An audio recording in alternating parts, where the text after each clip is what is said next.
केंद्र सरकारने नाफेड आणि NCCF मार्फत प्रत्येकी 1,00,000 टन कांदा खरेदी करण्याचा निर्णय घेतलेला आहे।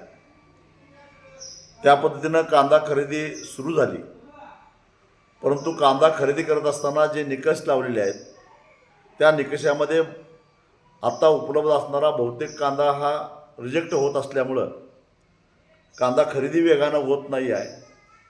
त्याशिवाय शेतकऱ्यांच्यामध्ये प्रचंड अशी नाराजी तयार झालेली आहे।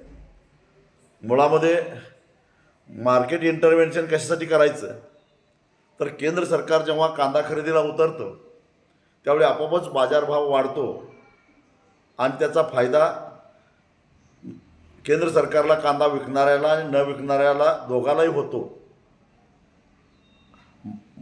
बाजार हस्तक्षेप करून कांद्याचे भाव वाढवणे हा उद्देश असतो, परंतु हा उद्देश कुठेतरी इथं साध्य होताना दिसत नाही। एवढं काटेकोर निकष लावून कांदा खरेदी करायला नाफेड किंवा NCCF या काही व्यापारी संस्था नाही आहेत। त्यांना काही नफा कमवायचा नाही आहे, त्यांना बाजार हस्तक्षेप करून शेतकऱ्यांना भाव वाढवून द्यायचा आहे। त्यामुळं जो काही पैसा खर्च होणार आहे तो सरकारच्या तिजोरीतला पैसा खर्च होणार आहे। पण तरीसुद्धा त्यांच्या हडेलपी कारभारामुळं आज शेतकऱ्यांना थेट त्याचा फायदा होताना दिसत नाही। तेव्हा सरकारनं ही नौटंकी पहिल्यांदा बंद करावी।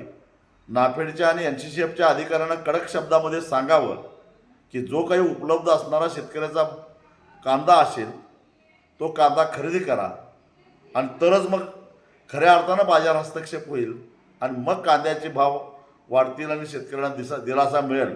अन्यथा ही एक फक्त नौटंकीच ठरणार आहे। त्यातून शेतकऱ्यांना फायदाही होणार नाही, प्रचंड भ्रष्टाचार मात्र होणार आहे आणि तिजोरीतला पैसा खर्च होणार आहे।